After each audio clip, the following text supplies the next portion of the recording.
इस वीडियो में हम लोग अपने एनालिसिस पावर से जानेंगे कि आखिरकार क्यों जो रुपया का वैल्यू है $1 में जो 81 रुपया 26 पैसा हो गया वे क्यों हो रहा है, इसका आखिर मेन कारण क्या है। तो बाबा जी आप बताइएगा ना। हाँ रे बाबू, कहाँ नहीं बताएंगे। इस चीज़ को समझने के लिए तुमको 3 चीज़ जानना पड़ेगा। पहला कि रेपो रेट क्या होता है, आता है तुमको? नहीं आता तो हम आज तुमको एनालिसिस करके बताएंगे। दूसरा, एफईडी क्या होता है, कौन सा रिजर्व है अमेरिका का। सेंसेक्स क्या होता है ये बताएंगे।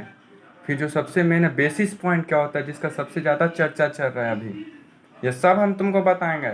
समझा ना? तो बने रहो, मेरा एनालिसिस सुनो तुम। हाँ तो बाबा जी ज़्यादा समय मत खाइए, जल्दी एनालिसिस बताइए। सबसे पहले सुनो, अगर हमको बुलाया है तो इज्जत दो। 5 से 10 मिनट तुमको लगेगा समझाने में, हमको बहुत बढ़िया पॉइंट है, इस पर सवाल पूछेगा, कोई भी पूछ सकता है तुमको। तो सबसे पहले समझते हैं रेपो रेट क्या होता है। हम तुमको स्क्रीन पर ले जाएंगे, उसके बाद तुमको रेपो रेट समझाएंगे, उसके बाद तुमको बेसिस पॉइंट समझाएंगे, और उसके बाद तुमको बताएंगे कि रुपया अभी कितना वैल्यू चल रहा है सेंसेक्स के हिसाब से और जो डॉलर के हिसाब से जो चल रहा है। ठीक है, तो सब समझना, समय दो हमको। ठीक, तो देखो, आजकल जानते हो ना, भलाई का ज़माना तो रहा नहीं। कोई भी पैसा देगा तो उस पर भी टैक्स लेता है। कुछ पैसा लेगा, 100 रुपया देगा तो 120 रुपया लेगा। तो वही होता है रेपो रेट और रिवर्स रेपो रेट, दोनों एकदम सीधा उल्टा है। समझ रहा है ना? अगर आरबीआई बैंक को पैसा देता है तो उसको रेपो रेट कहते हैं, और अगर बैंक आरबीआई को पैसा देता है तो वो भी रेट लेता है, उसको रिवर्स रेपो रेट कहते हैं। तो देखो, जब भी रेपो रेट को और रिवर्स रेपो रेट को बढ़ाया घटाया इसलिए जाता है कि महंगाई पर कंट्रोल कैसे किया जाए। जब सरकार को महंगाई पर कंट्रोल करना होता है तो रेपो रेट बढ़ा दिया जाता है। अब देखो यहाँ पे एक और तुमको स्क्रीन आया है, यहाँ पे देखो कमर्शियल बैंक क्या होता है, जैसे एसबीआई हो गया, यस बैंक हो गया, जो भी छोटा छोटा पंजाब नेशनल बैंक हो गया, ये सब कमर्शियल बैंक हो गया। लेकिन रिजर्व बैंक कौन हो गया? ये सब याद करने का सबसे आसान तरीका बताते हैं। देखो, रिवर्स क्या हो गया, रिजर्व बैंक को जो रेट जा रहा है पैसा, जैसे मान लो हम कमर्शियल बैंक हैं, हम रिजर्व बैंक को 100 रुपया दे रहे हैं, बाद में बोले हैं कि हम तुमसे 110 रुपया लेंगे, तो ये रिवर्स हो गया। जो रिजर्व बैंक को रिवर्स जा रहा है उसको कहते हैं रिवर्स रेपो रेट। जो आरबीआई बैंक को देता है, 100 रुपया देंगे 110 रुपया लेगा जब आरबीआई, तो उसको कहते हैं रेपो रेट। अब देखो, इंडिया का भी रेपो रेट जो करेंट चल रहा है वो 5.40% चल रहा है। इसका मतलब कि जब रिजर्व बैंक कोई बैंक को देगा ना, कमर्शियल बैंक को, अगर 100 रुपया देगा तो 105.4 पैसा लेगा, मतलब 105 रुपया 40 पैसा लेगा। समझ गया?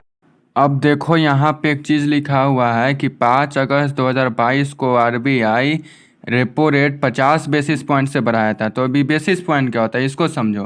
बेसिस पॉइंट बहुत आसान है, इसको समझो कि जितना बेसिस पॉइंट है उसको 100 से डिवाइड कर दो, इतना मतलब उतना परसेंटेज बढ़ाया। मान लो 0.10% बढ़ाया तो 10 बेसिस पॉइंट बढ़ाया। अभी हम इसलिए बता रहे हैं क्योंकि जो आगे डॉलर वाला खेल है ना, अब इसी से समझ में आएगा। क्या हुआ है कि अमेरिका पिछला 6 महीना में 4 बार 75 करके बेसिस पॉइंट बढ़ाया है। इसका मतलब लगभग 3% वो अपना बेसिस पॉइंट बढ़ाया है। जो अप्रैल में 0.15 था वो अब 3.15 हो गया। इसीलिए इंडिया का रुपया अब 81.26 पैसा हो गया है। अब इसके हिसाब से क्या हो रहा है, देखो सेंसेक्स गिर रहा है, हमारा सब महंगाई उंगाई सब बढ़ रहा है। तो अब तुम पूछोगे कि बाबा जी अब भारत इससे बाहर कैसे निकलेगा। तो देखो, भारत का आदमी बहुत तेज रहता है, हो सकता है कि यार भाई हम लोग का रेपो रेट फिर से बढ़ा देगा। अब समझते हैं रेपो रेट बढ़ाएगा तो होगा क्या। रेपो रेट बढ़ाएगा इसका मतलब बैंक पर ज़्यादा टैक्स लगेगा, मतलब 100 रुपया देगा तो अभी कितना ले रहा है, 5.40%। अब मान लो इसको 6% का रहता है, तो जब बैंक 100 रुपया लेगा तो आरबीआई को उसको 106 रुपया चुकाना पड़ेगा। समझा?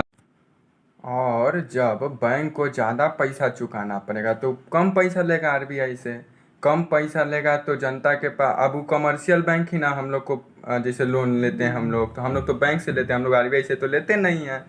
तो जो रेट बढ़ेगा, रेपो रेट बढ़ेगा, तो उसका इफेक्ट पड़ेगा जनता पर भी डायरेक्ट। क्योंकि अगर हम तुमसे पैसा लिए हैं, अगर हमको तुमको ज़्यादा देना पड़ा, तो अगर हम किसी और को पैसा देंगे, हम तुमसे भी ना ज़्यादा उससे टैक्स लेंगे, उससे भी ना ज़्यादा रेट लेंगे। तो ये हो सकता है कि लोन और बढ़ जाए, लोन का जो रेट हो वो और बढ़ जाए, तो लोन लेने का क्षमता आदमी का घट जाएगा, सब आदमी लोन ले नहीं पाएगा, तो आदमी के पॉकेट में पैसा कम रहेगा। जब आदमी का पॉकेट गर्म नहीं रहता है ना, तब महंगाई कम होता है। अब देखो, रेपो रेट बढ़ाने से फ़ायदा भी है, नुकसान भी है। अब इस पर आगे के वीडियो में तुमको बताएंगे, समझा ना। ज़्यादा समय तुम लोग का नहीं लेंगे।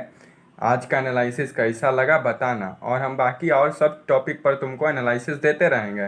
तो ये रेपो रेट और रिवर्स रेपो रेट एक बार रिवाइज कर लेते हैं। रिवर्स मतलब समझो कि आरबीआई को जो दिया गया, आरबीआई को अगर मान लो हम तुमको पैसा दिए, जो आरबीआई को कमर्शियल बैंक पैसा दिया, अब बोला कि तुम 100 रुपया रखो, हम तुमसे कभी मांगेंगे, तुम हमको 110 रुपया दे देना, उसको कहते हैं रिवर्स रेपो रेट। और रेपो रेट क्या हो गया कि अगर हम आरबीआई हैं, हम कमर्शियल बैंक को कोई पैसा देते हैं कि हम आरबीआई 100 रुपया दिया कमर्शियल बैंक को, तो कमर्शियल बैंक को आरबीआई को स्पेशल पैसा देना पड़ेगा कि आरबीआई हमको 100 रुपया दिया तो हम आरबीआई को 110 रुपया दे देंगे। तो ये हमको लग रहा है तुम लोग को समझ में आ गया होगा, बेसिस पॉइंट समझ में आ गया होगा। पिछला 6 महीना में अमेरिका 4 बार 75-75 बेसिस पॉइंट करके लगभग 3% एफईडी बढ़ा चुका है, रिजर्व बढ़ा चुका है। तो इसके बारे में आगे जानेंगे। तो जय हिंद, ठीक है, सब ठीक है। चलो तो बाबा जी बाय बाय करते हैं तुम लोग को।